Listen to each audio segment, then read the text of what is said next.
എത്ര കോഫി വരെ കുടിക്കാം? കാരണം coffee is good for liver എന്ന് പറയുമ്പോൾ രാവിലെ തൊട്ട് വൈകിട്ട് ഒരു 5-6 കാപ്പി കുടിക്കുന്ന ആൾക്കാരുണ്ട്. വാസ്തവത്തില് പഠനങ്ങൾ, ഇതിപ്പോ വെസ്റ്റേൺ കൺട്രീസിൽ നടത്തിയ പഠനങ്ങളാണ് ഈ കാപ്പിയെ കുറിച്ചുള്ള റിസർച്ച്. ഒരു 3 to 5 cups of coffee per day is good for liver. എന്തൊക്കെ ഗുണഫലങ്ങളാണ് കരളിനുണ്ടാകുക എന്ന് ചോദിച്ചാൽ, ഒന്ന് ഫാറ്റി ലിവറിന് നല്ലതാണ് അത്രേ. ഫാറ്റി ലിവറിൽ നിന്ന് ഫൈബ്രോസിസ് എന്ന് നമ്മൾ നേരത്തെ പറഞ്ഞില്ലേ, വടുക്കൾ അഥവാ സ്കാർ ടിഷ്യൂ, അത് കുറയ്ക്കും.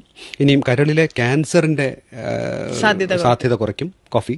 അപ്പോൾ അത് കോഫിയിലെ കഫീൻ അല്ല ശരിക്കും ഇതിനകത്ത്, മറ്റ് വേറെ കുറെ മോളിക്യൂൾസ് ഉണ്ട് കാപ്പിയിൽ, അതാണ് ഈ ഹെൽപ്ഫുൾ ആവുന്നത്. അതുകൊണ്ട് തന്നെ ഡീകാഫ് എന്ന് പറയില്ലേ, കഫീൻ മാറ്റിയ കാപ്പിയുണ്ട്, അത് കുടിച്ചാലും കരളിന് ഗുണമാണെന്നാണ്. The best caffeine free premium coffee ഐകോഫിയെ വിശദമായി അറിയാനും ഉപയോഗത്തിനും എന്നെ കോൺടാക്ട് ചെയ്യാം. എന്റെ വാട്സ്ആപ്പ് നമ്പർ 9037676130.